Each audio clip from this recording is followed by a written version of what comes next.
Hey, this is Kirk Hilliard. And this is Rusty Bird. It is the Kirk and Bird Show, and we're glad to have with us today George Templeton. George, like me, is a VCU alum, and he's a big VCU sports fan like me. George is the host of his podcast and a few other things, but the main thing I've seen him on is on Facebook with the VCU sports fan, the good, the bad, the ugly. Welcome to the show, George.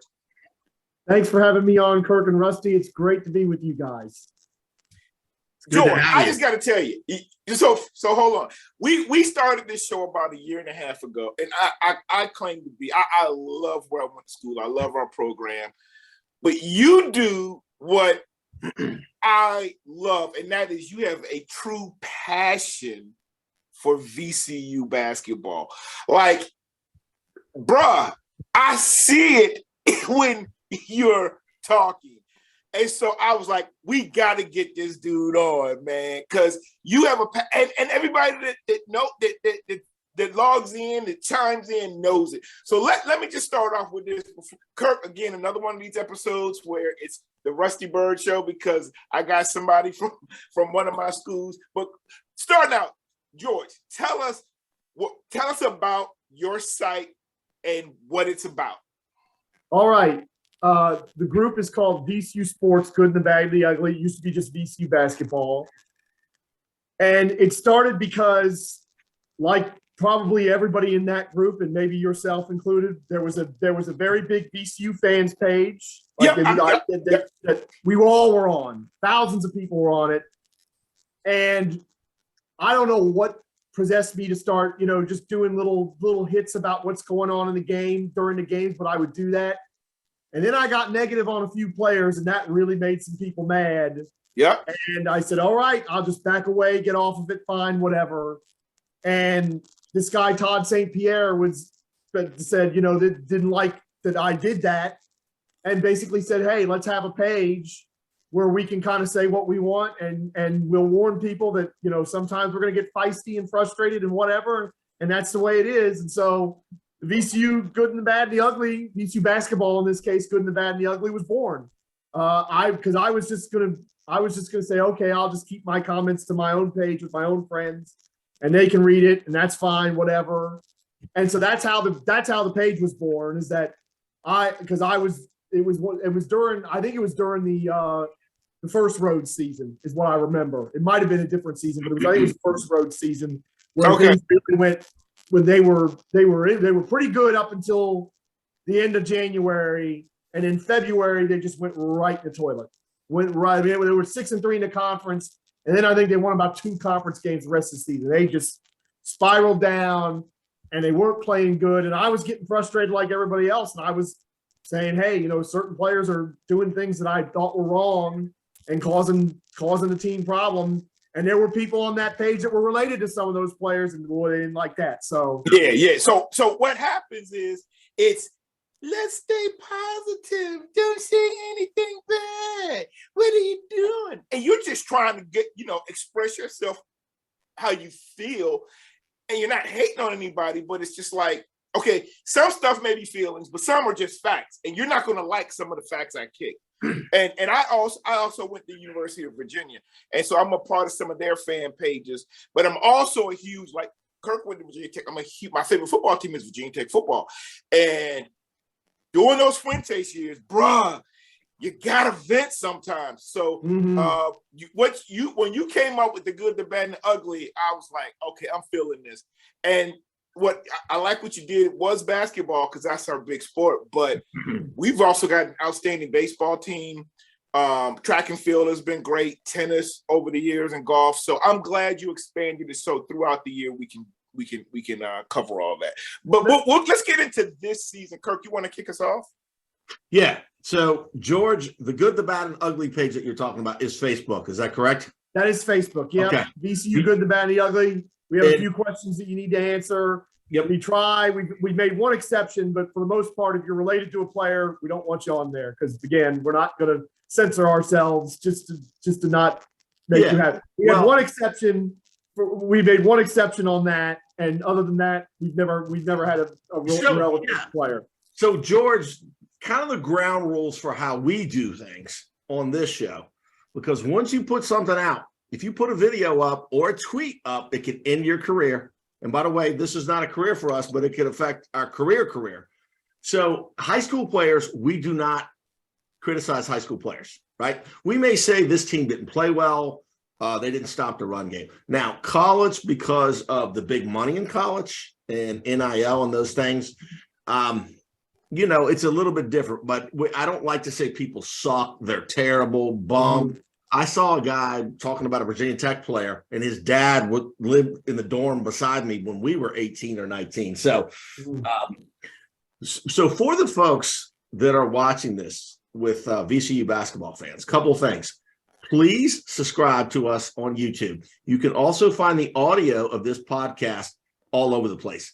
Audible, Spotify, Google, Apple, all of those. And then to subscribe, a lot of adults, when they hit subscribe, it'll say you have to sign in, which is like homework. You can sign in with Facebook or Google, or if you have a YouTube account. The younger people are going to have a YouTube account. So since we've set the stage, VCU is 11-5. And they're playing Loyola Chicago next, which should be a win. So what I wanted to do is talk about where they are now. They're second in the A10, but the conference is just, we're getting into the thick of things now. This is the fun time of year. So let's just do a state of the program right now, how they're playing, how they're trending at this point in the season. They've got a great quality win over Pitt, who's also 11-5, has some good ACC wins. They've beaten Vanderbilt, SEC teams. So, George, what is your take on where VCU is now, what their momentum is like going into the thick of the conference schedule? Go ahead. So let me say this. Hold up, Kirk. It's a good thing we're interviewing George today after a good win last night over Davidson. You don't want to see George when he's angry. He's like, you don't want to see, he's like the Hulk. Like, Bruce, we got to win. But I bet you if we had done this interview in the early first half, we'd have a different George. George, tell us about last night. Oh, gosh. Well, we're all watching the game. I actually was lucky enough to have Saturday off. So unlike a lot of situations where if I'm working Saturday, I'm trying to listen on the VCU Unlimited app, which is its own problem. That's another story. And then I'll go back and rewatch the game later. That's usually what happens.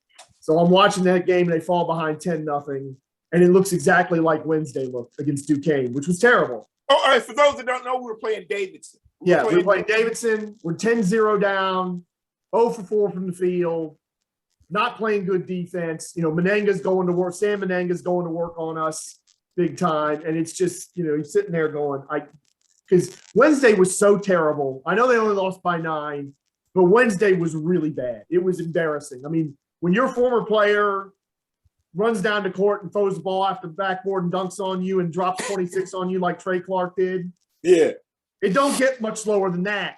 Because let's be honest, if he'd have done that earlier in the game, I would have said, well, somebody's going to have to do something about that, right? They're not just going to let him do that to us.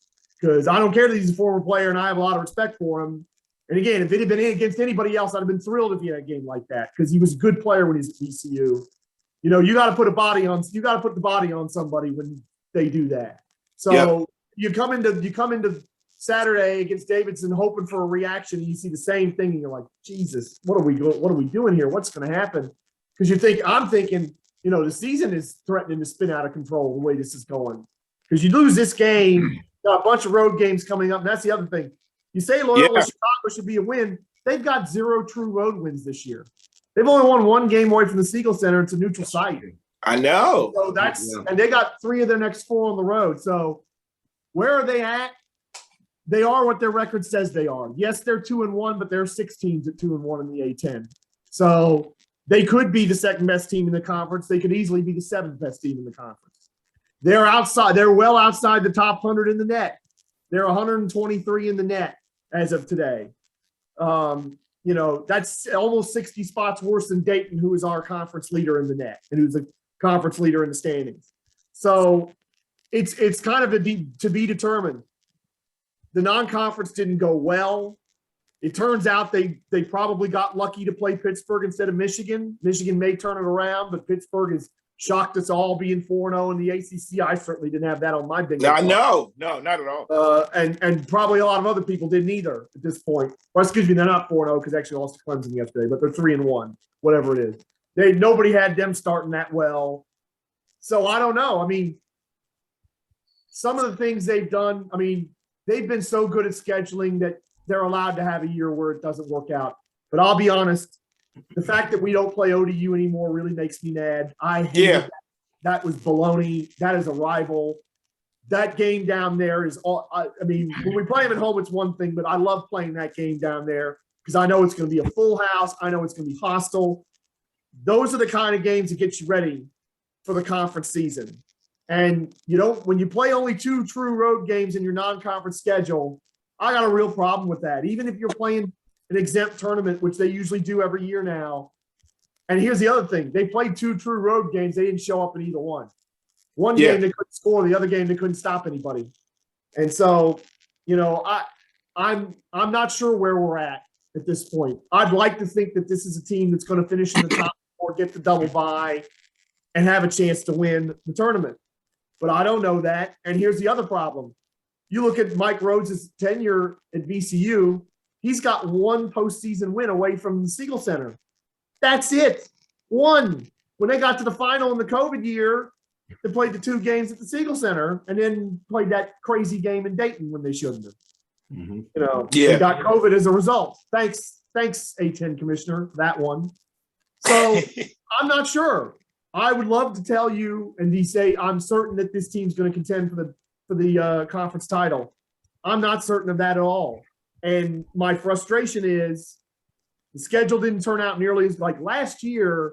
When you looked at Ken Palm's numbers, our non-conference strength of schedule was in the top 40 or near it for the entire season. We played a great schedule last year. Part of that was the battle for Atlantis. We won the first game of that tournament, which is the most important game of any of those tournaments, is to win the first one, get in the winner's bracket. The first one. And they got great games out of that, they played great in both of those games, and it helped their profile. And they played St. Peter's, who ended up in the Final 8 on opening night, and they played some other really good teams. But this year, it's just not looking as good. And I go back to the ODU thing because you sit there and say, well, ODU's not good enough anymore to be on our schedule, but you're playing Navy at home, you're playing Radford at home, Northern Illinois. Come on. Because the thing for me is the point you made, like when we're away at these tournaments, like we've got like that Arizona State loss is what killed me. It absolutely killed me. And yeah, maybe Michigan would have, but you just never know. But like you got to win that first game to even just kind of make some noise. You know what I'm saying? Like when you lose and you're in the losers bracket, and then again, Pitt will turn out to be better than at the time. I was like, what's going on? Because Pitt didn't look good. I didn't think, the program has been down, and I think Jeff is going to get it where it needs to be. But I was just I'm feeling much like you, and then the rest of the schedule this year. But what I tried to do, and this is where I want to ask you where we go doesn't it take 2 things that I think have been key to our season. One is Ace Baldwin. He is the lifeblood of our team, and he's been suffering with a lot of injuries. But then also, like with this transfer portal, bro, like you get a whole group of new people in, and they really doesn't take a little time for them to gel. What are your thoughts? Yes, it does take, because it looks like we got some talent. No, we do have some talent, and yes, it does take some time to gel. But for me, that excuse, if it hasn't passed the sell-by date, it's about there. Because we're in January now. We've played 15, 16 games. It's about half the season, if not half the season. So it's time. That excuse is kind of running out for me. So the 2 guys from Michigan, I'm sorry, George. I thought you were pausing. No, go ahead. The 2 guys from Michigan I saw are 4-star recruits, and they're playing. And my question is two questions. One, has VCU ever gotten 2 4-stars in a class? Because that's a monster recruiting class. That's big. And then my other question is, it's not a question, it's a statement. And that is, the kid that threw it off the backboard at Duquesne, I don't like the transfer portal. He would have had to sit out 2 years. If you transfer in conference, you sit out 2 years. You'd never go. No, that's the thing, though. We kicked him off the team, and he went to JUCO. He had a JUCO season before he went to Duquesne. Right. Well, yeah. So that's the difference there. And we've had 4 stars at the same time, but weren't in the same recruiting class. Right. Right. Because Ace is a 4-star, and he played 1 year with Bones, right? Yes. Yeah. So I got a question for you two guys. I tried to prep as much as possible, but how many teams will the A10 put in the tournament? How many at-large bids are they going to get outside of the automatic? Oh, boy. Well, a few years ago, we got 6. That was a long time ago. That's when they had Butler and Xavier in the league. Yeah, that's true. Butler and Xavier in the league. Yeah. The Big Unfortunately, there are certainly scenarios where they could have 0, and it could be a 1-bid league this year because the whole conference really struggled in non-conference play. Duquesne has a great record, but they didn't play anybody except for Kentucky.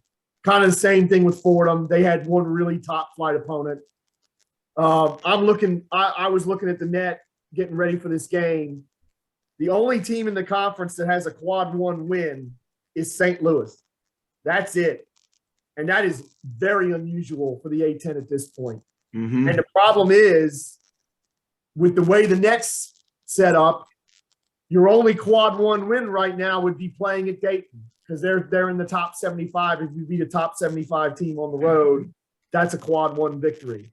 So this conference had a tough time. Dayton went to the Battle for Atlanta, same tournament VCU was in last year, and they lost all 3 games. And one of them, they lost a game when they were up 30 points. Now, UMass won their tournament, which was good, but they've been kind of hit or miss ever since. I think they're 1-2 in the conference. It's been a tough season for the A10. The scheduling hasn't been good. Now, there used to be a rule about that you had to have that every team in the conference had to schedule a certain way or they'd get fined. I don't know what's happened to that. VCU schedule's way down on what it was last year and what it usually is. Some teams like Duquesne and Fordham need to schedule light. Yeah. Fordham had a new coach. Duquesne had one of the worst years I've ever seen from a team that didn't have a scandal, a death, or a firing in the middle of it. Yeah. I understand why they did what they did. But some of these other teams, you got to do a better job. St. Louis played a really good non-conference schedule. Dayton's non-conference schedule would have been pretty good had they won that first game in the Battle for Atlanta, and they should have. They lost by 1 point to Wisconsin. Yeah. But everybody else did not pull their weight, VCU included. So it's going to be a tough season. I want to go back on something Rusty was saying about Ace. The Ace excuse holds a little bit, but you go to that Arizona State game that you're talking about, they led that game by 12 points with 58 to go. And for the 31 minutes of that game, they were terrific. I was watching that game because it was the late game, so I got home from work and had plenty of time to get in place to watch it. I was so thrilled with the way they were playing for 31 minutes. And they didn't make a basket in the last 8:58 and lost. And that was like the first time I'm like, okay, this team may not be where I think it is. Because then you follow that up by going to Memphis and scoring 47 points and looking like you got 5 guys that have never played together before.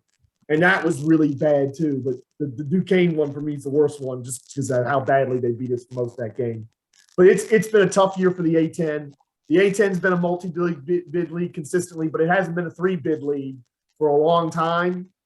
And it's not going to happen this year. And you'll be lucky if they get 2. The only way they're getting 2 is if Dayton keeps rolling like they are and then somebody beats them in the tournament.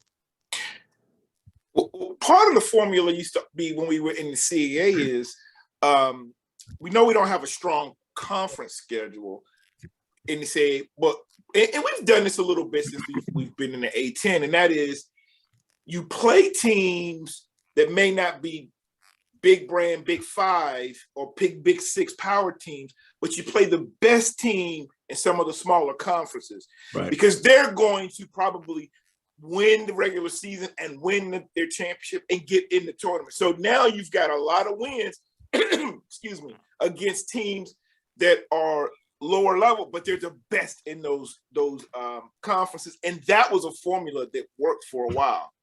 And that's what they've done. This year's the first year they haven't done that. Last year, St. Peter's, who I mentioned, Chattanooga, who won that conference, Jacksonville State, who won their conference. So we played some really good teams in non-conference play, even if you don't count the Battle for Atlantis. I remember when we had a huge breakout on the roads in his second year, when they were picked preseason 6th or 7th and went 16-2 and won the league. They ended up they had a non-conference schedule on paper that didn't look like much. They ended up playing 5 teams that either shared their conference title or won their conference tournament that year. And that's what pushed their seed up big time, even though they lost in the A-10 tournament to Rhode Island. So they've usually done a great job at, okay, this is a team that's in such and such conference that could be really good. Like last year, not just St. Peter's and Chattanooga, Wagner, who was leading that conference pretty much the entire year until they choked at the end, and then they lost the final to Bryant. This year, it's, outside of Navy and Navy Howard, we're not going to see a lot of that. Manhattan would have been that team, but they boot their coach out 10 days before the season, and their best player transfers to West Virginia.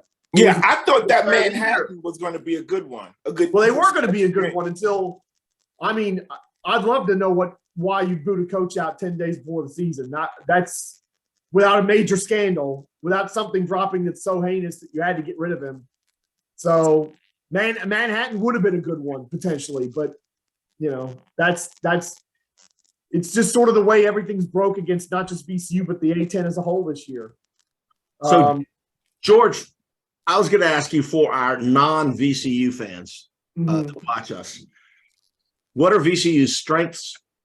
What are their weaknesses? And then, do you think they'll make the tournament? So, and let's talk about what they need to do to get to the tournament. So, this is a good size team. This is a very good size team. They've got size. I think they rebound pretty good from what I've read. So, what is it that VCU does well? And then what is it they need to work on? And then let's talk about the tournament. And that's where you hone in on, well, they have to do this better and they have to stop making these mistakes. So what is VCU? Ace, obviously, leading score.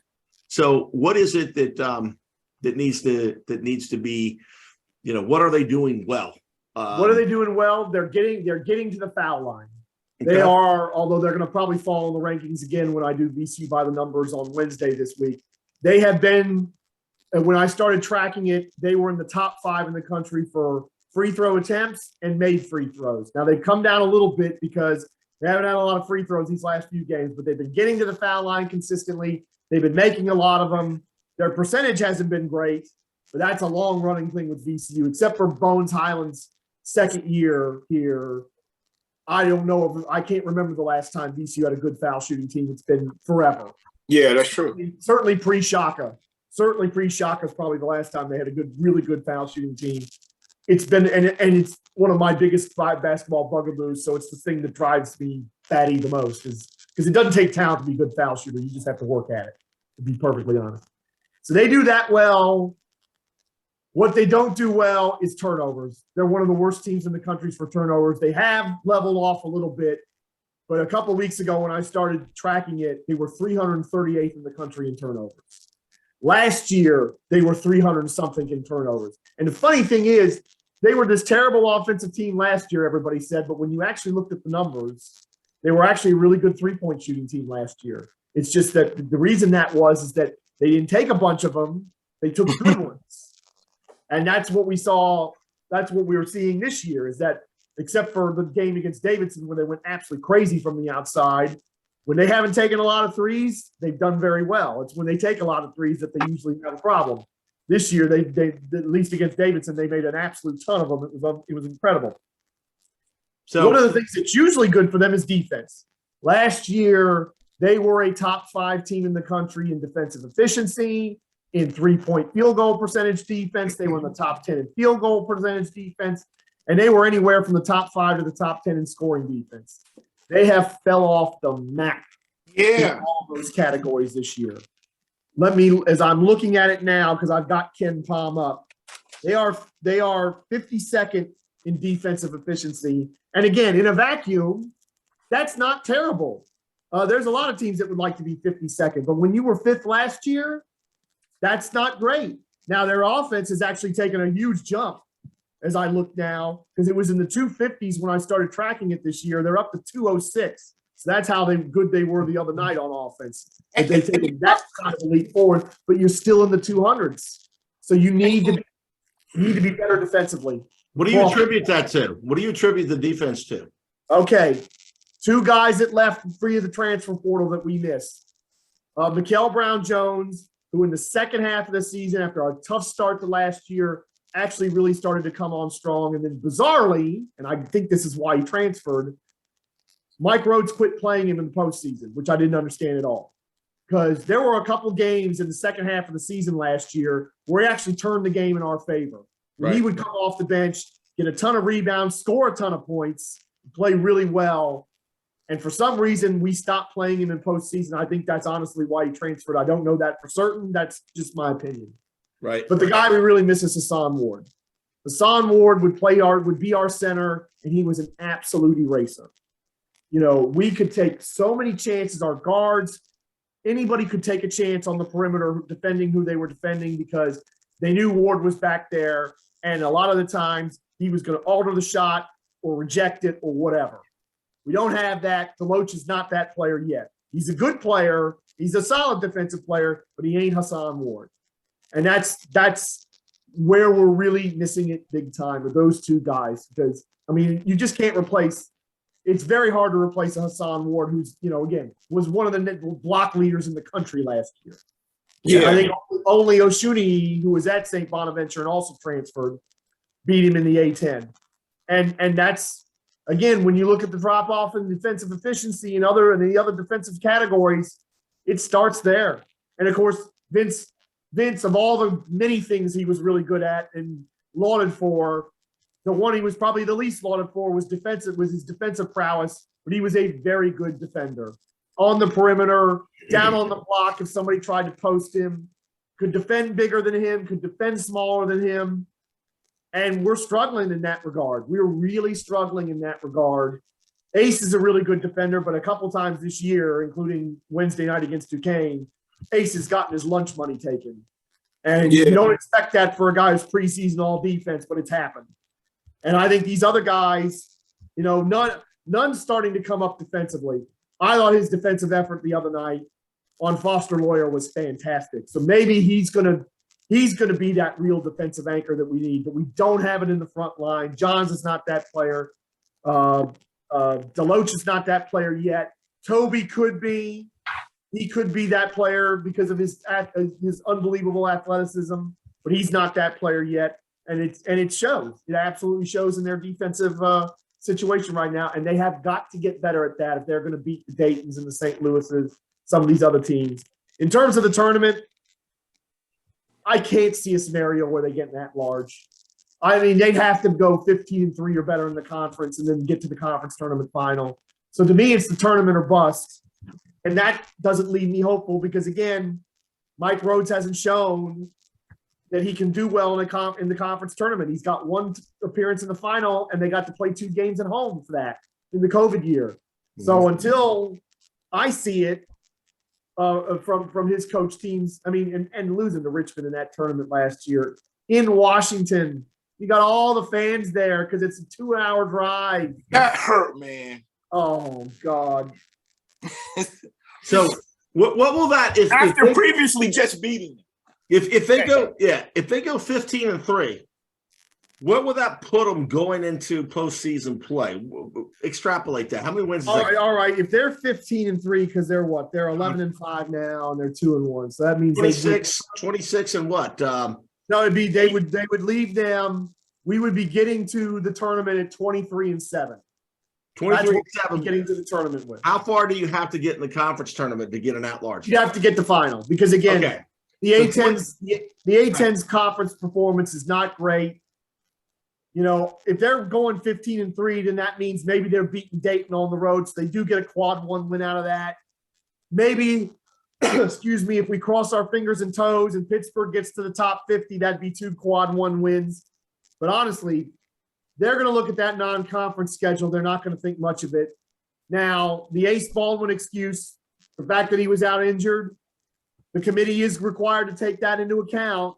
So maybe that affects things. But I think they had Ace when they lost to Jacksonville. So that's a loss that hurts bad. And I don't know. I mean, that's going to be the trouble. I mean, if we could have had the non-conference we had last year, this year, and we were still had a decent record and we were 2-1, I'd say, okay, we've got some margin for error here, but we don't. Right. And the A-10's not very good this year. So it's going to be at large. I just don't see how it's going to happen for VCU. I think it can happen for Dayton and maybe St. Louis, and that's it. What's y'all's feeling? I'm sorry. Go ahead. I'm just going to ask you, what's y'all's feeling on the tournament being in Brooklyn this year? I like it in Brooklyn only because that's where we perform the best. What about for fans?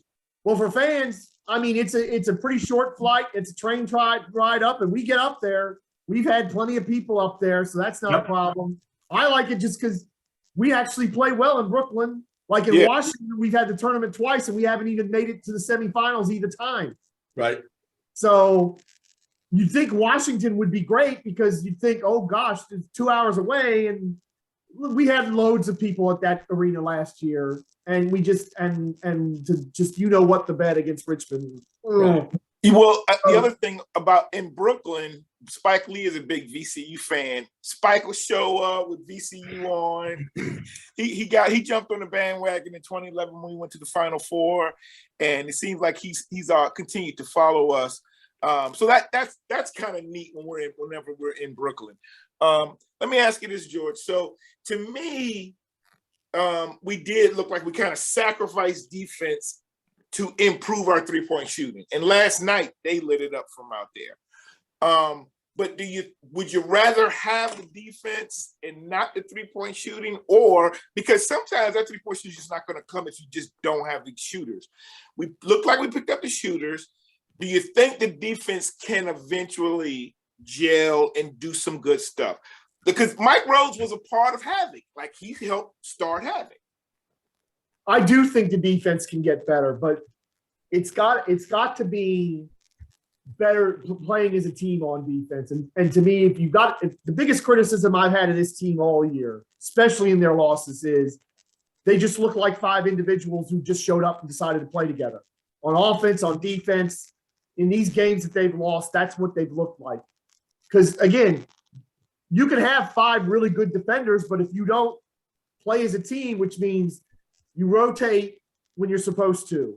And if you're going to double somebody, you mean it. If you're going to hedge or you're going to double somebody, you're getting in their face. Yeah. Like, you probably must have heard it then during the aftermath of the Duquesne game. Because the thing that really put me over the edge was there were 2 or 3 times where I'm watching a guy that's standing 4 or 5 feet away from his man and just standing there. He's guarding space. He's not moving. He's not even hedging on somebody. He's just standing there, and the ball goes to his player, and he tries to close out, and it's too late, and it goes in. And I'm just going, what defensive plan or coverage is being called that you're going to stand 4 or 5 feet off a guy? You're not doubling anybody. You're not trying to pressure the ball or anything like that. You're just standing there guarding no one. Stuff like that. You can't do it. So my question is, you had 2 players go out. You had 2 guys that were at Michigan last year. Yeah. So really, you don't have a team where 5 guys have played together that much in defense of VCU. No, and that's a fair point. But again, we're 16 games into the season now. Right. So to me, that excuse is running out. And that's a turnover. The turnovers are high, and that's usually indicative of a team that doesn't play well together. Yeah, but of course that's also been a VCU problem over several years, not just this one. So, and that's the other thing. It's like I looked because I thought for some reason that Mike Rhodes had changed his staff a lot this year, but he hasn't. He's got the same staff he's had since he showed up here.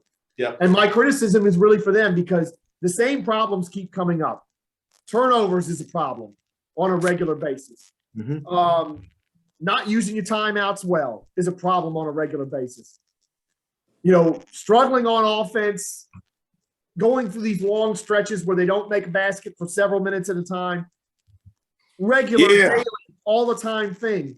And as I always say on these videos, it says there comes a point where when it keeps happening, you stop blaming the players, you blame the coach. Yeah. Because there's something they're not doing in either the preparation for the season in October when the practices start or during the season that these things continue to be a problem. Now, last year, their offense got a lot better when Ace got on board. But the other thing was in conference play last year, one of the reasons they did so well and were in position to almost win the conference, they stopped going crazy from shooting threes from the outside. They became a very judicious three-point shooting team. And I think in conference play last year, they shot 48% from three. But they were near the bottom of the conference and made threes per game in conference games because they were taking the right shots. And that was a really good thing. So they've got to learn, especially defensively, play together as a team, stay on your man. If you're going to hedge on somebody, don't half do it. Really do it. Really get in somebody's face. Everybody get ready to rotate when they're supposed to, or chase back, switch, whatever it is. Don't go under the screen, go over it every time. They're usually pretty good about that, but that's something that sometimes creeps up every now and then. They'll go under the screen instead of over it and give somebody an open three. But it's being a team, playing together as a team, because that's been the problem, especially on defense this year. So we're talking about this year's team. And I remember a few years ago, I used to get into these arguments with, again, I went to VCU and UVA, but VCU was undergrad. And my brother played football at Tech. Kirk went to Tech. A lot of my family members went to Virginia Tech. But I used to be able to brag, and this is true, VCU, we had the best basketball program for about a good 10-year stretch around those shocker years. I mean, UVA was really down. And Tech was really, wasn't good. And so, I could honestly, debate with my those two school bases, and then especially my ODU friends and Richmond friends and JMU friends. Like, hey, right now VCU is the best basketball program in the state. Now, I was happy. Now we haven't totally dropped, but I will say clearly UVA improved over the last 6-7 years, and Virginia Tech is now a solid ACC basketball program, having won the conference. Was it last year they won the conference? Well, they won the tournament last year. Yeah, they won the tournament. They won the tournament. Yep. So we don't play like we had a couple of years we were playing UVA every year. What do you think about if like every year we all try to schedule each other, and rotate? What are your thoughts? One is the in-state rivalry, but it's bragging rights. But do you think that Virginia Tech and UVA realize like we can't schedule these guys because now with the transfer portal and everything, like we can't give somebody like you can't have us come into UVA and beat you? What do you think? You've now hit on something that is kind of a sore point for a lot of VCU fans, because believe you me, I know for a fact that VCU has tried lots of times with Tech. They did get a home and home with UVA to Tony Bennett's everlasting credit. They famously won at UVA with the 3-pointer at the end. Yep. That I'll never forget that, because I was up in North Carolina at my grandfather's place.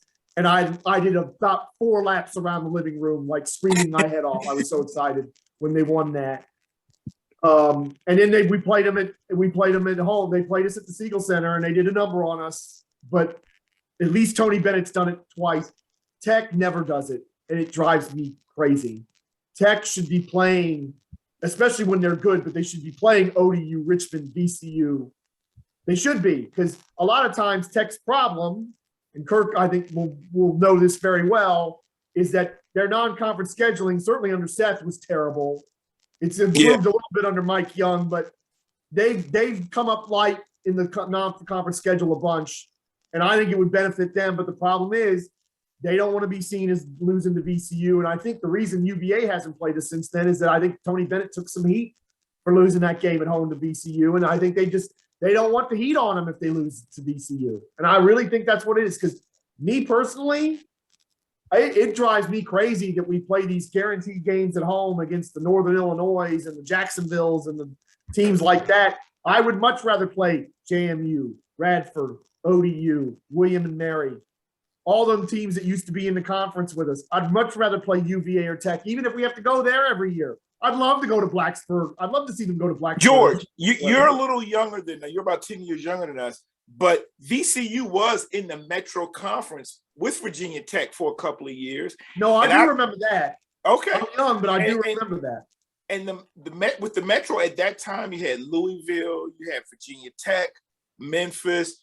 And man, I'll tell you, we regularly beat those teams. Like, it wasn't like no, we were good and we would beat them. I remember being at Virginia Tech and Kendrick Warren was just dunking all over them and killing Virginia Tech.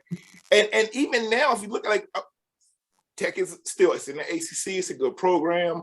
But if you want to talk about people making it to the league, we're putting just as many or more than Virginia Tech. Now, UVA is getting guys in the league, but his system doesn't need great players. He has a system. And when he does get great players, he kind of holds them down. I'm telling you, the squad they had that lost the national champ, the first round game to UMBC, and then won it the next year and a half. No, 2 years later because of COVID, right? They had no, I think it was the next year. It was the next year because they were chanced for because they didn't have the COVID year. You know, they had some ballers on that team, UVA, and the guys that could score and do a whole lot, and they just were in the system. And it was like, but that team, it was like it was the talent and the system, and they overcame it to win the national championship. But outside of that, it's just like he prefers these, Wisconsin, Green Bay type teams. Yeah, with a little more talent. Absolutely. But I would also say this. I mean, DeAndre Hunter didn't come to UVA as a guy who was going to get picked in the lottery. He did get picked in the lottery when he left. So he does develop talent. I've been a Tony Bennett fan going back to his Wazoo days. I was a huge fan of his dad going back to Wisconsin Green Bay. Yeah, me too. The flex offense, he's the godfather of the flex offense as far as I'm concerned.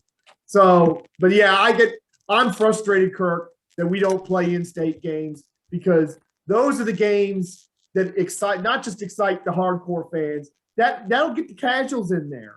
And those are the games that are way more fun for us. I mean, certainly we always remember things like the Final Four and some of the other, and beating Duke in the tournament and all that other stuff. But honestly, I think as many people remember that 3 at UVA in the last second to win as they remember some of those other games, because that was just so amazing. That was such a moment, such a great moment. And I think if you had a VCU game at Tech, even though it would be in November or December, I think you'd have 7,500 people in the Castle Coliseum. It wouldn't be a sellout, but that place would be full, and it'd be a great atmosphere, and it'd be a great game. And I'm frustrated. And Tech's the one that gets on everybody's nerves in this state because they don't play any of the really good teams in this state ever. They'll play a Radford, or they'll play. But with the ACC, if VCU were in the same situation, if the ACC is set at 6 or 7 teams, all right, and your non-conference record, a win is huge, because with VCU, 2 to 3 wins basically is not going to make that much of a difference. Based on what you said, 2 to 3 wins will get you in the tournament. They do play ODU. They played William and Mary. A light schedule, but I mean, they've got the ACC schedule, and they're playing. You know what? You're right, Kirk. But a lot of people, I've noticed this over the last couple of years. The ACC, to me, has been the preeminent basketball conference, and you would think, especially the way they expanded and picked up teams, that it would be the greatest. But it has not lived up to that the last couple of years. But that's because some classic programs have been down, like Syracuse. Oh yeah, no. Syracuse hadn't done anything. I mean, look, Clemson and Miami are on top. And by the way, Miami's a good one. Duke is down. I mean, down as far as, they're usually top 5, but Georgia Tech, a lot of the highest ranked teams in the whole ACC are Miami at 12, UVA at 11, and Duke at 16. And I'll tell you, they're good teams, but those teams, to me, they're just okay. I think, to me, the class of that conference is UNC, but they played a very tough schedule. Well, UNC's issue is they are not a one and done school. They don't basically do one and dones. Now, I think Hubert Davis may adapt to that, but Duke has perfected it. And then the other thing, Rusty, Louisville's a power. They've done nothing in the ACC. Syracuse has done very little. I mean, if you look top to bottom, just on reputation of programs, it is on paper the best conference. But one of the things I wanted to get into, geek out, is recruiting, because I've looked at VCU's recruiting. Now, they've got a coaching staff with Randolph-Macon ties, which are Virginia ties. They got a couple guys from Lebanon Valley College, PA guys, but they're not necessarily Philadelphia or Pittsburgh guys. Philadelphia is a great recruiting ground. But the point I'm making is Tech, UVA, and VCU basically have never really recruited Virginia. I mean, Virginia kids go all over the place. NC State gets a fair share. So I don't know that a great game in Richmond will be good, but Virginia Tech has had like almost no players from Richmond in 35 years. UVA rarely gets a Virginia kid. And you know what? The best kids, it felt like to me, from the 757 are going to UNC. It's like there's like a pipeline to UNC from that area. They go all over the place. They go everywhere. Yeah. You guys have hit on something that has always been a sore spot for me for a long time. Because before I went to VCU, I was a Maryland fan as a kid. I still am to a degree, even though VCU's where I went to school. And my complaint for as long as I can remember, and this is true in both football and college basketball, is that Maryland, UVA, GW, Georgetown, and it's kind of true now for VCU and UR too, we never keep the local kids. There's so much talent in the Mid-Atlantic that honestly, I feel like you shouldn't have to fly anywhere to get the players. Maryland, especially in basketball. Maryland could be the preeminent power if they kept the kids from PG, Montgomery County, especially PG. Gosh. Taiwan, Austin, it's Randolph, ridiculous. Childress, Kevin Durant, you go on and on. The other thing. Oh, well, I got another one for you because this came up in my Facebook memories today. I said, you want to sum up why Maryland and Georgetown are struggling? Luca Garza played at the Murray School in Washington, D.C. Yep. He doesn't end up at Georgetown or GW, which would have fit perfectly for him. He ends up at Iowa.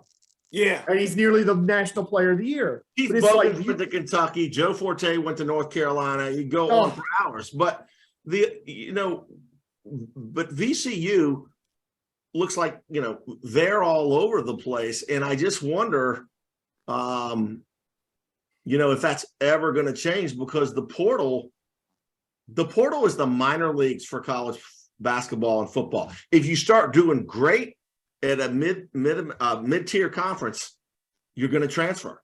And then if you find out, this player is not a Power 5 or an ACC player, they're a mid-conference, they're going to go down and people are going to go up. So I think that movement, but it looks like that VCU's got people going in and out. What do you think as far as their recruiting? Who's their ace recruiter among the staff? Because you've got some people with some Virginia ties, but again, recruiting. I'd say Rhodes is probably the number one recruiter. I will say this. VCU has definitely missed the lack of local talent, because you go back to the Final Four team, you had Brandon Rozelle and Rob Brandenburg, both from the Richmond area. Yep. And to me, it also kind of takes a little bit out of it for the VCU fans, because I think there was a lot of pride in the fact that at least a lot of local people would go to VCU. We're Richmond, who we all joke and call SUNY Richmond because they're all from like New York and stuff in the Northeast for whatever reason, and that we'd have local players. But we have Fats Billups now, who went to Verina, and he's unfortunately not played a lot because now he's hurt. But it's like that's the first one we've had for several years. Yep. Yeah. And I don't like that because again, you can't tell me that there isn't talent in Richmond. I'm talking about Richmond, not even Norfolk or Northern Virginia or Southwest Virginia, wherever. Just in Richmond, there are some really good players. One of the guys in our Facebook group was somebody who I used to work with at the Times-Dispatch who covered a lot of high schools. And apparently John Marshall's got like 4 guys who are probably going to end up in D1 in basketball on their team this year. And number one team in the nation. They're the number one team in the nation right now. I mean, so it's like you got to keep those kids home. You got to be able to convince them to come home and stay home, and your parents can see you every game or almost every game, and you can get that home cooked meal when you want it, and you can uplift and really become a legend in the city. So right now, okay, I'll just tell you this. I was listening and watching my Balling in VA, Larry Merritt. He's on our show all the time. He rebooted his show, and I was watching the episode he had on Armando Baycott on the show from Christmas time, and they started talking about the greatest players from the Richmond area, and I chimed in just in the comments, and I said some of the greatest of all time, and even Larry says this. But number one, he says Kendrick Warren, who I agree, all times from the Richmond area, and then Milton Bell, and they had some classic matchups in high school. Milton Bell went to Georgetown, eventually came back and ended his career at U of R. But I will tell you this, Kendrick Warren, and he could have gone to UNLV, a lot of places. He is, when you talk about Richmond and he is literally a god in that city because of he was a legend in high school. He was great in college, and he's there now after playing professionally, and he's coaching high school basketball. So you're right. Like I remember seeing Brandon Roselle in high school, and they won a state championship. He was a monster shooter. He's on the staff. Hopefully he can help bring some of that talent. But imagine this, if all we got was the number 1 or 2 recruit from the Richmond area every year, and they stayed, you're talking about we can still get people from other places. How good we could be, because what's his name's son left and went to Virginia Tech? Hank Coleman Jr. He went to Duke and then went to Texas A&M. Right. Yeah. If they could find a way to keep those types of guys, and I'm not making any kind of a qualitative.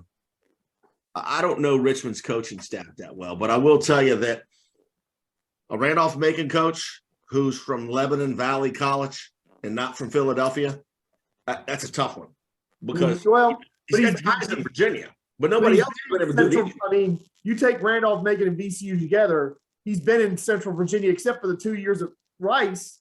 He's been in the Richmond area for like 20 years now as a player, coach, and assistant, and all this other stuff. The other thing I want to add, when I went to VCU and I was living in the freshman dorm, Rhodes Hall, God bless it, it's still around. Yep. There were so many people from the Tidewater.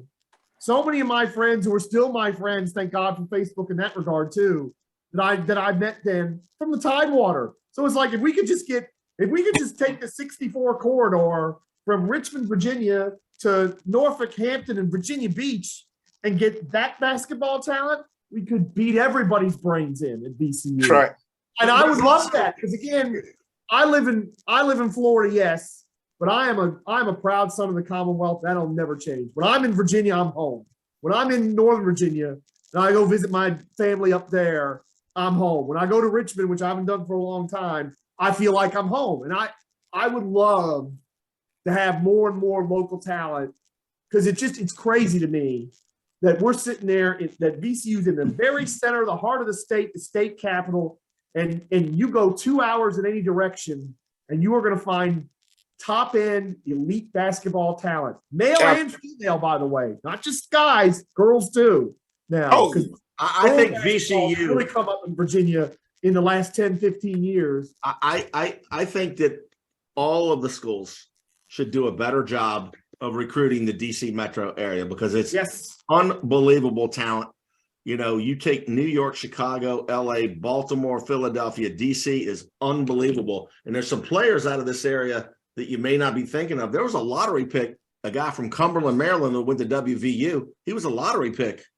I forgot his name. He was like a. No, I know who you're talking. I can't think of his name. I know who you're I'm talking like, about. why did he go to Maryland? But you know, Tony Bennett, Jason Williford is his main assistant. He's a Richmond guy. Yes. Oh, he could play. I remember. Oh gosh, yes. But the thing is that Tony Bennett is not a big AAU guy. You got to play the AAU game, but he succeeds without it. They're not a big. Gary Williams never played the AAU game at Maryland, and you know Jim Calhoun at Connecticut was an ace at the AAU game. So I think that VCU with the AAU programs, Mac McClung, you know, went to verbal to Rutgers and then went to Georgetown and then Texas Tech.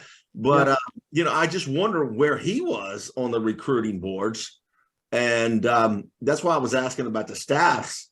Well, again, he's got the same staff since he showed up there, which I have to say, I'm not very happy with that. Again, a lot of guys that Randolph Macon ties or guys that work with him at Rice. So, I mean, he's had enough. He's lived in the area long enough. And again, we got Billups this year. I hope that means we're going to start seeing more local kids stay. How does he project, by the way? How does he project? Billups, what kind of player is he going to be? How big will he be? I mean, he is, to me, he's a combo guard who's more scoring than a point. During the summer, I did a series on all the new people that came in, whether they were recruited freshmen who had scholarships or they were transfer portal. And I talked to one of the high school reporters at the Times-Dispatch, and he was very excited. And I mean, you know, won a state title.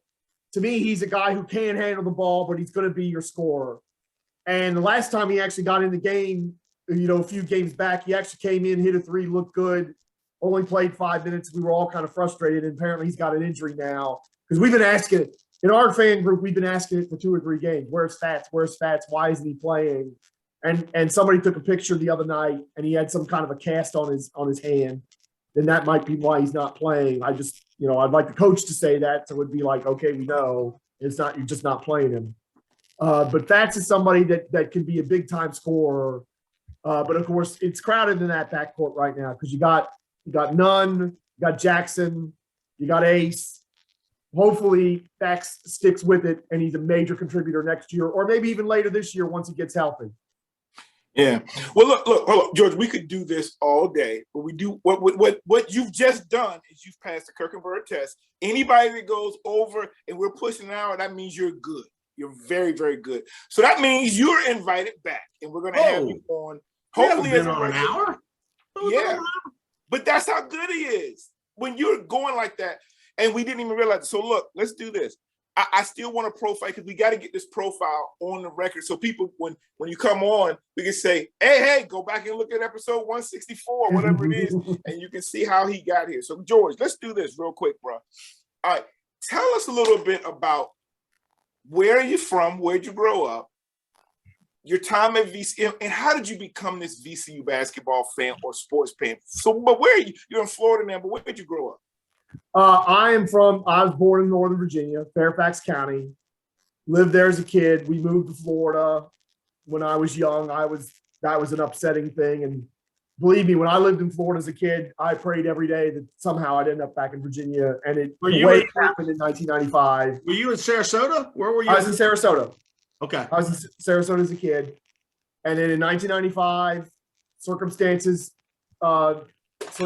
worked out. And I was back in Fairfax County, going to high school for a senior year. I took a visit to VCU with my dad. It was really cool. The vibe was really nice. The people were really great. So I said, you know what? That's where I want to go. Got accepted. Showed up there in the fall of '96. And I was going to be a poli-sci major because I loved, you know, I was a political nut at the time, still kind of am.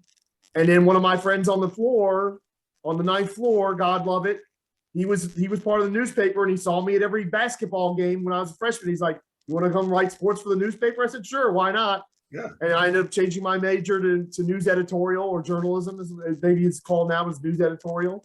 And I worked on the Commonwealth Times. I was covering men's basketball, women's basketball, tennis, all sorts of things, field hockey, women's soccer, because women's soccer was new then. It was like second or third year it had been around. It was new then. And I just loved it. And I'd travel as often as I could, to see the team play in conference play or whatever.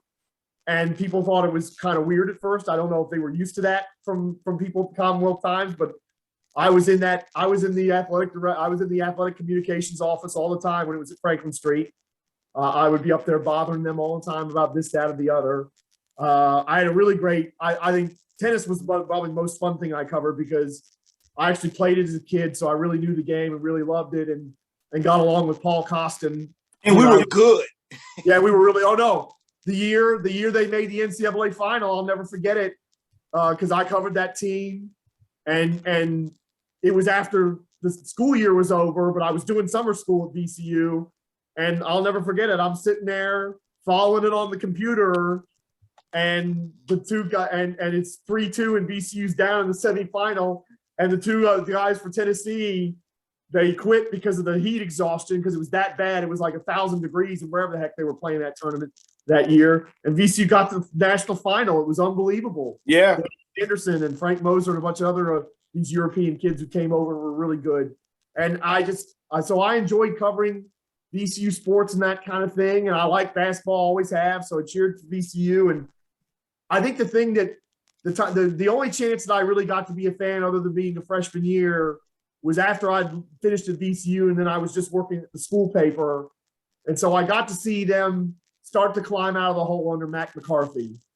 And I guess that's what really made me a big VCU fan, was after covering it for several years as a student reporter and trying to be unbiased and just do, just the facts and all that kind of stuff. It was fun to be a fan again. And it was especially fun because they really went in the hole for a while at the end of Sonny Smith's time. Yep. And it was hard yards, but Mac always gets a bad rap. But the last year he was there, they won 20 games. They got to the conference final, and if they hadn't fired him, I think they would have gotten the NIT that year. And I think they refused an NIT bid that year, which always annoyed me greatly. And I felt like Mac kind of got the short end of the stick because they were scared to lose Capel, and Capel did a great job, so it worked out. But that's what made me a VCU basketball fan, and just covering all the sports. I mean, I didn't cover baseball regularly, but I covered baseball a few times. And Paul Keyes was the nicest guy in the world. He was a great guy, and I enjoyed my time with him. And that's just what made me a VCU fan in the general, because God knows. I covered just about every sport imaginable there, in some club sports. I remember when I did stories for the school paper about the VCU ice hockey team when they had a club team. I don't even know if they still do or not. Did you play any sports growing up? No, I didn't. I played not like into any kind of a level. I was a golf and a tennis player, which is what happens, especially when you move to Florida, and especially when your grandparents are big golf members at the big local country club up in Vienna, Virginia. That's kind of where you get directed to. So I played golf and tennis a lot as a kid. Westwood Country Club? Yes. Okay, that's a nice club. Oh gosh, yes. So you graduated, you were journalism, you worked at the Richmond Times-Dispatch. What type of reporting were you doing? I was mainly on the desk. I was a sports clerk. So high school phone calls, during the high school season, and putting together the standings and the roundups and that kind of thing. And then I was dealing with the scoreboard page, or the agate page, which is the little 6-point agate type. That was me. That was my main job there for many, many, many years. It was only towards the end of my time there, after our great high school guru retired, that they started farming out different things to people for high school. And it became way more people on the staff doing it, also because, of course, like every other newspaper, they had to cut staff back. Yeah. So I covered, the last year I was at the paper, I covered boys volleyball, which was a fall sport, and I covered swimming. And that's what I covered.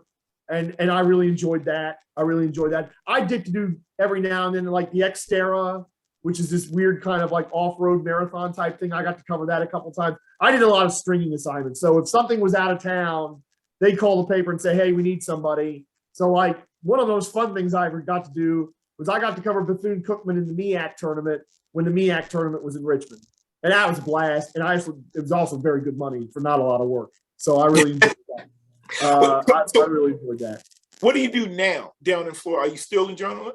No. I gave up the ghost on journalism when I moved back to Florida to be with family and stuff. Because, you know, when I started at the Times-Dispatch, it wasn't a job. It was fun. It was, and at times it was an escape.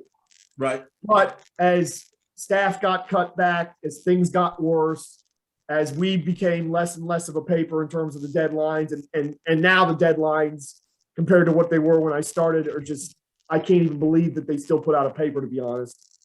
It became a job. It became work. It really became work at the end. And I knew that even if I wanted to get back into working in a newspaper, you see the lay of the landscape. Every place is, you know, online only or barely has any staff. Like the paper that I in the town I live in Sarasota Herald Tribune, they had their own newspaper building. They had to move out of it. Yeah, they couldn't afford it anymore. That's like the they're in this building. They're on 2 floors in the building next door to it, and they're renting it out. Anchorage,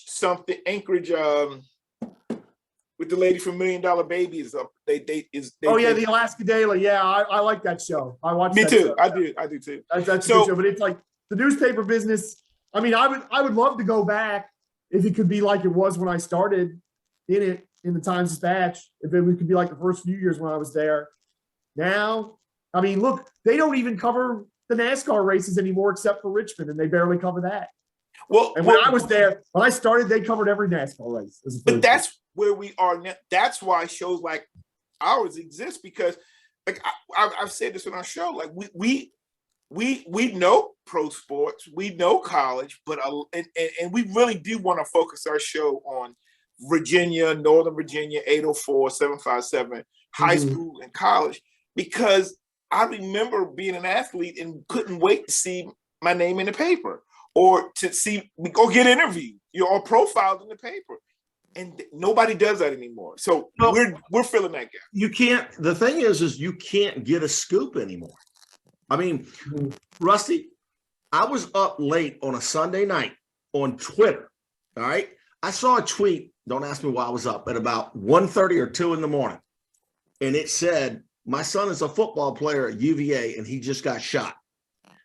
That's a scoop. I guarantee you no reporter for a print or whatever heard that. You can't get a scoop. Well, you used to be able to call people with your contacts, but now there's all this stuff. And it's like, if you think about the political world, I mean, Woodward and, those guys. Bernstein. I don't even know who they are now at the Times and the New York Times and the Post.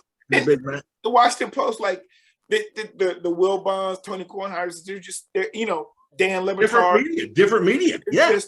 It's hard. Now you have people that write, but it's not even, nobody's waiting for that piece of paper to come on. It's online, and they do have some deadline, but it's very different because they'll end up maybe, writing something and then tweeting it out, or a link. And so it's very hard.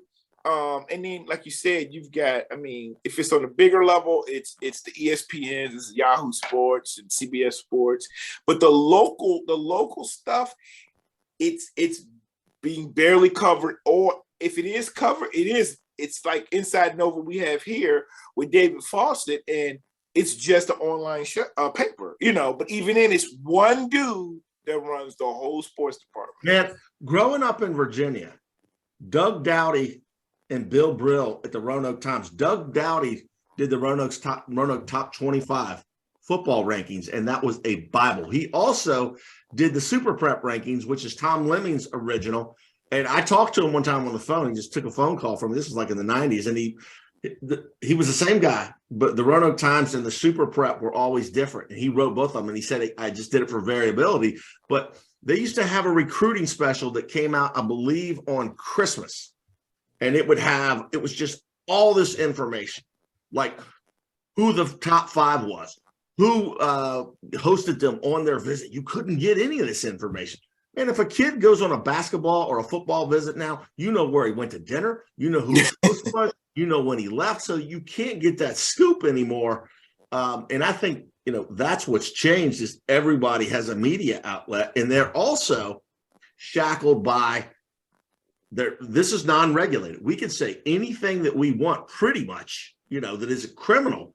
It's not regulated. And, you know, we talk about politics, you know, you got to be very careful. Like if I were going to say, Mike Young is terrible. Mike Young's a great basketball coach, by the way. I'm so excited. But I can say that if I'm the beat writer or if I'm one of the main guys for Richmond Times-Dispatch or Larry Robama at Virginia Pilot, I can't, you know, I have to be, with my criticism, I have to be. So people get to go to outlets like this, these podcasts and things, and that's why they're getting more views. There's more advertising. Well, what we have done, including George, is we are the chat rooms, Facebook page live, like lifetime. You know, like again, I'm reading what you're typing all the time, but now I also like to see it and hear it. And I don't have to be watching it. I can just have it on like when I'm at work, and you know, and you give it a great, like I only got on Twitter years ago because it was a way I could follow a game that wasn't televised. Like I could follow the tweets and, you know, but you know, that's where we are now. And I'm grateful for what you've put out there. We're going to definitely have you back on for not just basketball, but baseball. Hopefully we can get back in the tournament. Did have a few last questions for you. Again, you're about 10 years younger than us, but you followed it for a long time. One is, who is your favorite athlete of all time, no matter what sport, no matter what they school or went to? And then who is your favorite VCU coach and athlete of all time? Doesn't have to be basketball. Oh, well, favorite VCU coach was definitely Paul Costin. We just got along great, and he was always great. He was always great to me. He was it's so funny because it's like you wonder he's from Sweden, and he coached in Little Rock, Arkansas, and Richmond, Virginia, and he definitely kind of adapted to those circumstances. I mean, it's weird to call him a Swedish redneck, but it's the truth.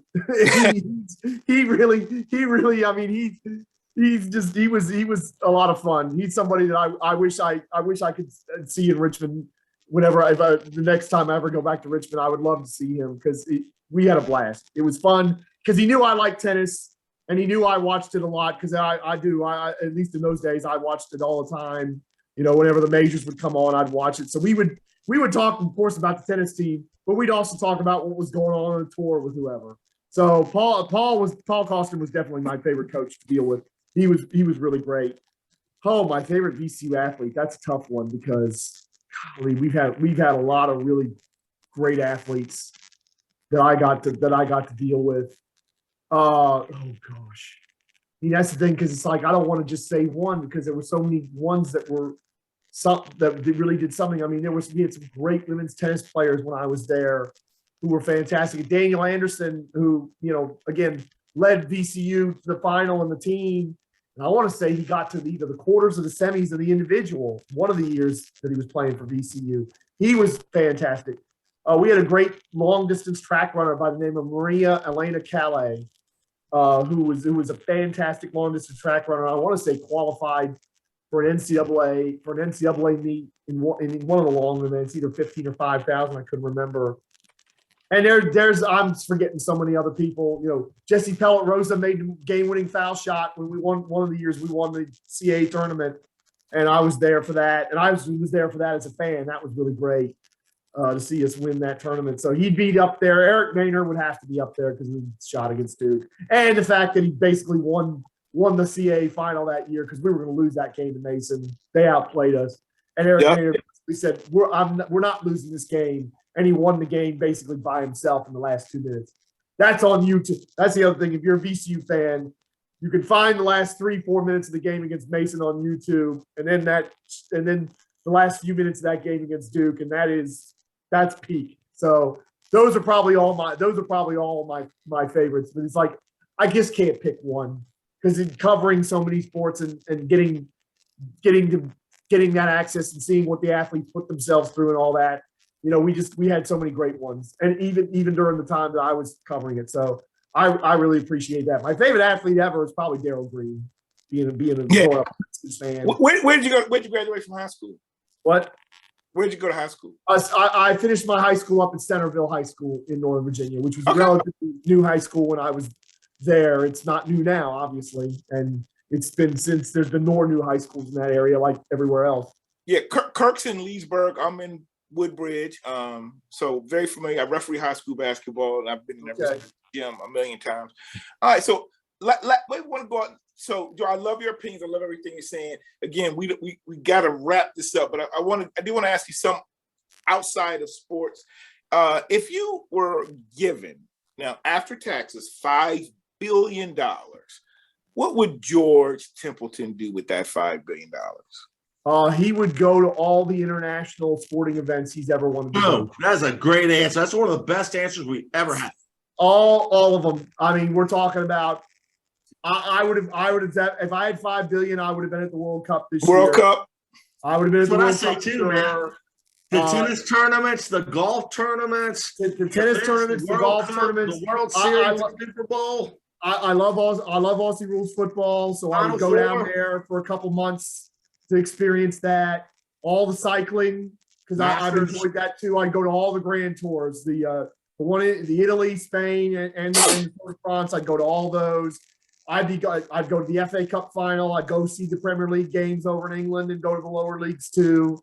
You know, I'd go to all the big leagues in Europe and see games. It would be a lot of international sporting events that I don't know if I'll ever get the chance, but I hope to do one day.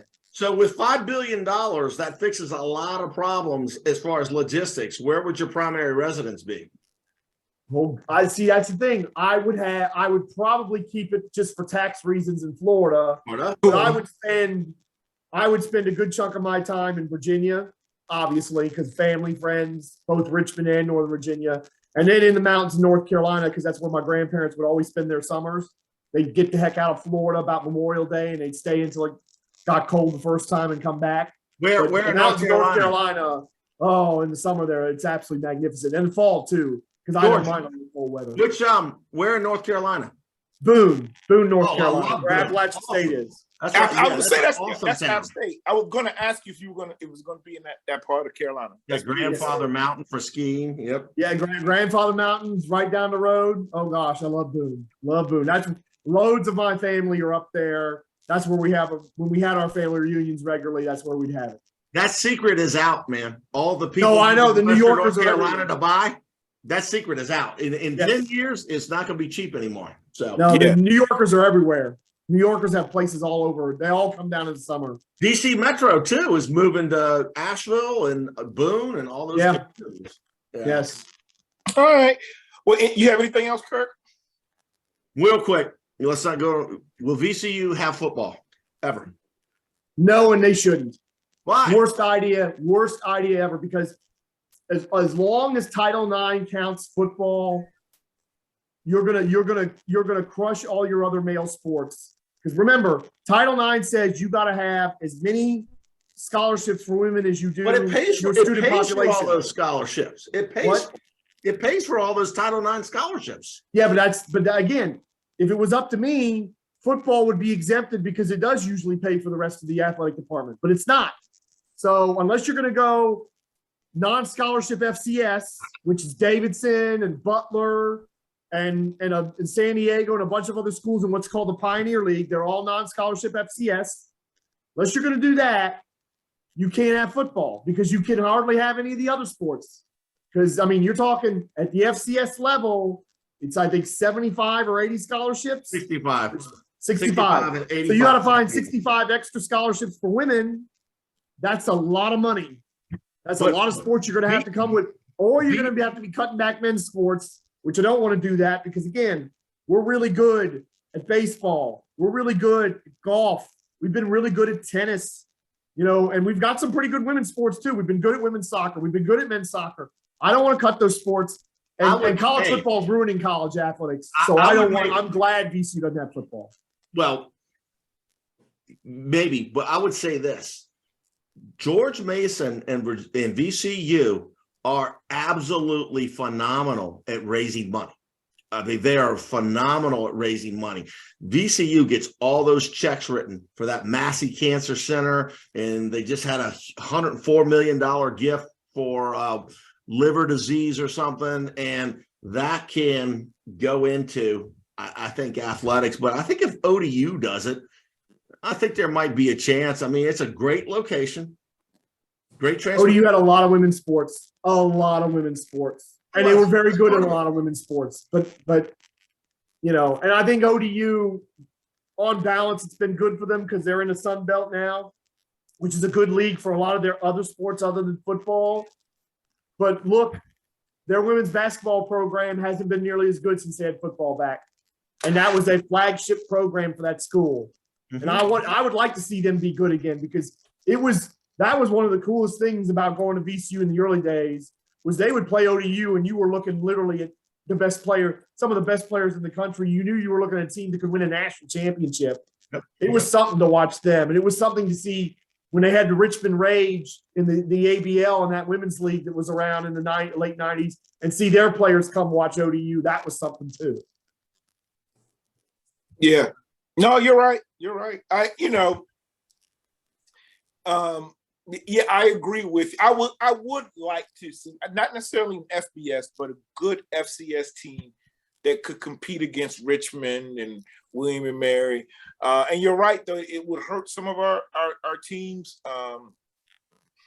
But if it was a way to do it, and we did just have to add a few more sports to our women's program, scholarship, maybe more cheerleaders, because that's considered now a sport. And I don't know. I would like to see it, but I also feel like it's a lot to get that thing going, and it's a lot to maintain. I'm sorry. When do you guys think the first pitch at the new baseball facility will be thrown? Because I know VCU is going to share that with the Squirrels, and if VCU could ever get back into AAA, it was the feeder for the Braves and what Norfolk has done, because the old Tidewater Tides used to be just like the Diamond in Richmond, an old rinky, and that's where Darryl Strawberry and Doc and Ron Guidry. But now they've got an incredible park on the water, and I believe I've been to that park. It's great. But they're going to build a baseball facility right next to the Diamond now, and they're also going to build VCU's athletic village there. And that part of town is on the rise. I mean, I think that's pretty exciting. Well, that'll be cool, I think, because the Diamond was the bomb when I was in school, and like you said, the Braves. When we were in school, we could go to see the Braves, and Jones, Dion, and all those guys, especially the Braves that were coming down with injury or those going up. But from what I understand, that sportsplex that they're building will be, it should be a very nice thing for the city. Now, I know I've seen a lot of people complaining about it because what are you doing with money for the school systems and all these other places where revenue needs to go? But if they do it right, I think it could be they need a smaller ballpark. You don't need they're not AAA, but even AAA could handle a smaller ball baseball. We do have a track facility over there now, but if you do something and they're going to replace what the Arthur Ashe represented with the indoor track that maybe is run by VCU, I think it could potentially be really nice. I selfishly was hoping that the Squirrels were going to get that stadium in Chaco Bottom, and then VCU could have that Diamond all to themselves. Mm-hmm. Because there's at least been 1 year, maybe two, where VCU could have hosted, but they didn't because they had to share the park, and so they couldn't guarantee that the dates were open because I think the Squirrels and the Braves were playing there.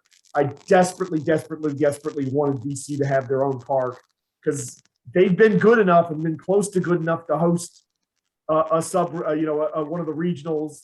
And that's what I wished for, and it's not going to happen. So I'm a little bit disappointed with that. But I mean, if they really do it up nice and they really redo it nice, that would be awesome. I wanted them to have their own because I do think that that baseball program is capable of being good enough to maybe host. And they don't get that opportunity unless by some chance the Squirrels are out of town. Right. Bro, we were on pace. We had Carolina. in that regional. No. George, No. we'll bring you back on in a couple of weeks, bro. No. Baseball starts, but baseball in this state, Virginia Tech has been great recently. UVA won a national incredible. championship. And VCU, ODU's great for years. Justin Verlander and a lot of players. That's right. So Justin we'll get you Verlander back from on Goochland. Goochland, don't forget that. That's right. So look, thank you, George. Bro, I really appreciate it. Kirk, I appreciate you letting us highlight VCU basketball. We're going to do that with UVA very soon coming up. And we want to now get rolling because to me, basketball season doesn't really feel like it's rolling, whether it's high school or college, until after Christmas.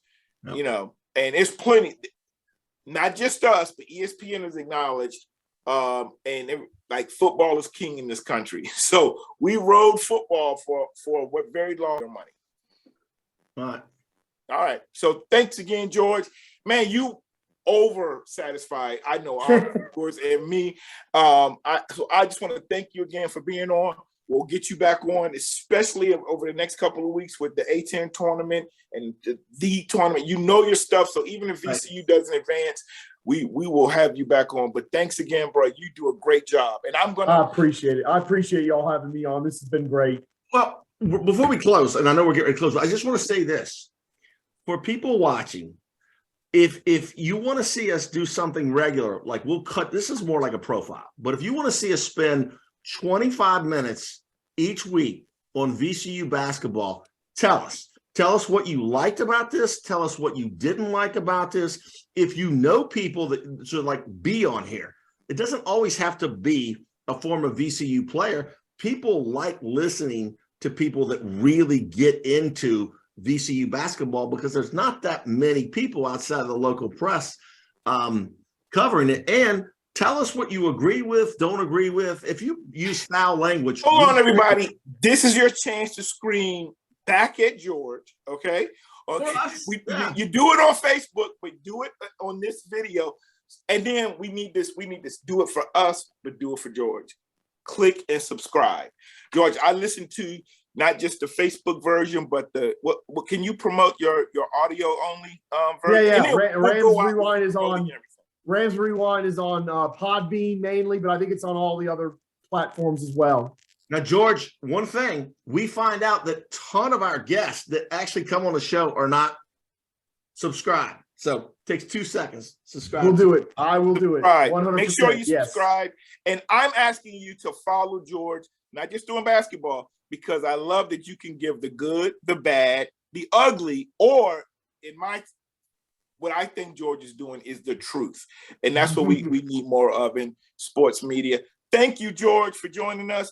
For George Templeton, my fellow VCU alum, for my dog, Kirk Hilliard, this has been the Kirk and Bird Show. We are out.